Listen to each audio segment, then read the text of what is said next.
दोस्तों, मिस्र का सबसे बड़ा पिरामिड, जिसे तकरीबन आज से लगभग 2560 बीसी यानी करीबन 4500 सालों पहले बनाया गया था। आखिर क्या है ये पिरामिड? इसे किसने और कैसे बनाया था? उस समय ना ही किसी तरह की टेक्नोलॉजी थी, ना ही लोगों के पास किसी भी तरह के संसाधन मौजूद थे। यहाँ तक कि एक जो पहिया होता है उसका आविष्कार तक नहीं हुआ था। तो फिर कैसे उस समय मिस्र वासियों ने गीज़ा का महान पिरामिड, जिसकी ऊंचाई लगभग 146 मीटर और करीब 13 एकड़ में फैले इस महान पिरामिड का निर्माण कर डाला, जिसे बनाने में यूज़ की हुई पत्थर की प्रत्येक शिलाओं का वजन करीब 2 टन से लेकर 15 टन के आसपास है। अब यहाँ सवाल उठता है, क्या इसे मानव ने ही बनाया था? बनाया था तो कैसे? या फिर इसे बनाने के पीछे बाहरी दुनिया के लोगों का हाथ है, जैसे एलियंस वगैरह? आइए जानते हैं आज के इस वीडियो में the great pyramid of Giza के बारे में। हम बात कर रहे हैं the great pyramid of Giza की, जो मिस्र की राजधानी काहिरा में मौजूद है। वैसे तो मिस्र में 100 से भी ज़्यादा छोटे बड़े पिरामिड मौजूद हैं, पर गीज़ा शहर में स्थित यह पिरामिड ही सबसे प्राचीन और अद्भुत है। आज से तकरीबन 4500 सालों पहले मिस्र के चौथे राजवंश के राजा फिरौन खूफू ने इसे बनवाया था, जिसे पिरामिड ऑफ खूफू भी कहा जाता है, जो एक तरह का मकबरा है जहां मिस्र के राजा फिरौन खूफू को दफन किया गया था, ऐसा इतिहासकारों का मानना है।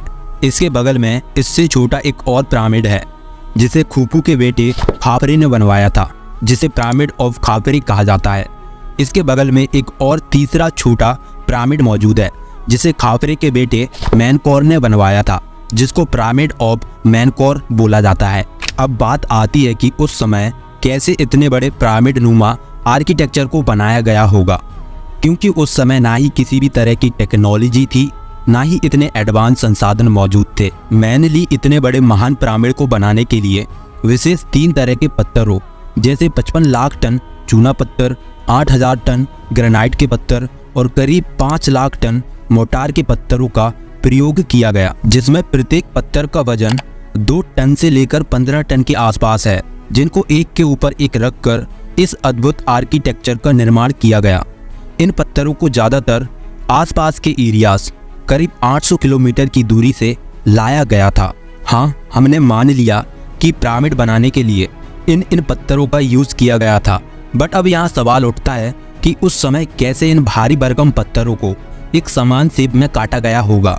उस समय ना ही आज की तरह ड्रिल मशीन थी, ना ही उन लोगों के पास अत्याधुनिक हथियार मौजूद थे। तो फिर कैसे सभी पत्थरों को एक ही शेप में काटा गया होगा, एंड कैसे इन भारी भरकम पत्थरों को एक जगह से दूसरी जगह ले जाया गया, क्योंकि तब ना ही कोई क्रेन मशीन थी, ना ही आज की तरह उन लोगों के पास पहिया वाले गाड़ी मोटर ट्रक मौजूद थे। तो फिर कैसे करीब 20 सालों के अंदर इस पिरामिड को मिस्र के करीबन 20 से 30 हजार मजदूरों ने बनाकर तैयार करा होगा? वैसे तो पिरामिड को उस समय कैसे बनाया गया होगा, इसके बारे में एग्जैक्ट किसी को भी नहीं पता। इसके ऊपर काफ़ी सारी अलग अलग प्रकार की थ्योरीज इतिहासकारों के द्वारा कही जाती है। कुछ लोगों का ऐसा मानना है कि खदानों में पत्थरों को काफ़ी समय लेने वाली विधियों का उपयोग करके काटा गया होगा। चूना पत्थर जैसे नरम पत्थरों को काटने के लिए मिस्र के कारीगर तांबा यानी कॉपर से बनी छेनी, ड्रिल और आरी का उपयोग करते थे, क्योंकि तब तक मिस्र वासियों ने कॉपर की खोज कर चुके थे। और वहीं ग्रेनाइट जैसे कठोर पत्थरों को अकेले तांबे के औजारों से नहीं काटा जा सकता था। इसके लिए उन्होंने डॉलराइट के हार्ड पत्थर का यूज़ किया होगा। ये लोग पत्थरों को तोड़ने के लिए पत्थरों के क्रैक्स यानी खाली जगह पर इस तरह से लकड़ियों को लगा देते और उन पर पानी डाल दिया करते थे, जिससे यह लकड़ियाँ पानी को सोख लेती और फैलने लग जाती, जिससे पत्थर टूटकर अलग हो जाते। इस तरह मिस्र के कारीगरों ने पत्थरों को समान शेप में काटा होगा। अब पत्थरों को कंस्ट्रक्शन साइट यानी जहां पर ये पिरामिड बनाया जा रहा था, वहां तक ले जाने के लिए इन्होंने नील नदी के पानी का यूज़ कर अपनी कश्तियों में इन पत्थरों को रखकर ले जाया होगा, या फिर मजदूरों ने पत्थरों को लकड़ी के स्लेज पर रखकर इस लकड़ी के स्लेज को कीचड़ या गीली रेत के ऊपर से खींचकर लाए होंगे। वहीं पर कुछ लोगों का कहना है कि ये जो लकड़ी का स्लेज है उसे लकड़ी से बने रूलर्स के ऊपर से खींचकर लाया गया था। अब बात आती है कि इन सभी भारी भरकम पत्थरों को जिनका वजन 2 टन से लेकर 15 टन से भी ज्यादा है, इन्हें कैसे एक के ऊपर एक रखा गया होगा। उस समय अभी के जैसे ना ही कोई क्रेन मशीन उन लोगों के पास मौजूद थी। देखो उन्होंने इसके लिए इस तरह के एक रैंप का यूज किया होगा। उन्होंने पिरामिड से जमीन तक एक लंबा स्मूथ कुछ ऐसा स्लोप बनाया होगा और उस पर लकड़ी के कुछ डंडे गाड़ दिए होंगे और फिर मजबूत रस्सियों की मदद से पुरुषों के एक दल के द्वारा इन पत्थरों को धीरे धीरे ऊपर की तरफ खींचा गया होगा। ऐसा करके पिरामिड के हर एक ब्लॉक को पूरा किया। जैसे ही पिरामिड की ऊंचाई बढ़ती जा रही थी तो उन्होंने इस स्लोप को जमीन की तरफ और ज़्यादा बढ़ाया होगा, जिससे स्लोप पर रस्सी से पत्थर को खींचने पर लगने वाला फोर्स मेंटेन रहे।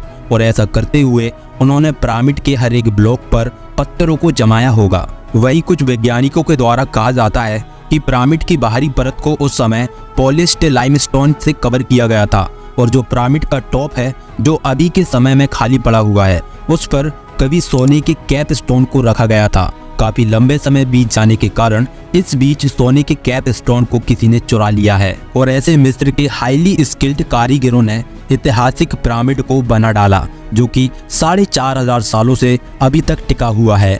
कहा जाता है उस टाइम पे मिस्र वासियों को हमारी चारों दिशाओं का भी ज्ञान था, इसलिए तो पिरामिड के चारों corner north south east west को एक्यूरेट दर्शाते हैं। जबकि उस टाइम पे उन लोगों के पास ना ही कोई दिशा सूचक यंत्र, ना ही कोई कंपास मौजूद था। रिसर्चर ने पिरामिड की छानबीन की तो पता चला कि इसके अंदर 3 कक्षीय कमरे मौजूद हैं। पहला किंग्स चैम्बर, दूसरा क्वीन चैम्बर और तीसरा ग्रैंड गैलरी कहते हैं। और कई सारी सुरंगों का भी पता चला है। देखा जाए तो दोस्तों, पिरामिड खुद में ही एक बड़ी मिस्ट्री है। हमारे वैज्ञानिकों को इसके अंदरूनी हिस्से के बारे में थोड़ी कुछ ही जानकारी हाथ लगी है, जबकि हमारी टेक्नोलॉजी काफ़ी एडवांस होने के बावजूद इस महान पिरामिड के रहस्य की गुत्थी को सुलझाने में अभी भी नाकाम रही है। कुछ लोगों का तो यहाँ तक कहना है कि इस पिरामिड को एलियंस के द्वारा बनाया गया होगा, क्योंकि इस पर लगाए हुए पत्थर हमारी पृथ्वी पर ही नहीं पाए जाते। बट इस थ्योरी को वैज्ञानिक पूरी तरह से नकार देते हैं।